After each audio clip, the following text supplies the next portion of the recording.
校园的接种也会这个礼拜开始。那这2天大概同学校初步回报的情况，儿童 BNT 的会稍微比莫德纳多一点，有学校甚至他们初步调查可能会到2倍左右，大概1.5倍到2倍。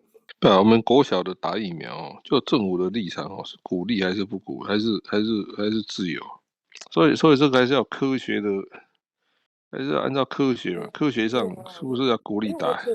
这个，因为这涉及专业啊。像老人，我就会说这个要打，因为老人的死亡率太高了，所以我们就科学上很清楚说这个要鼓励打。林先生说，他只有在4月19号去做胆结石的检查，并没有确诊。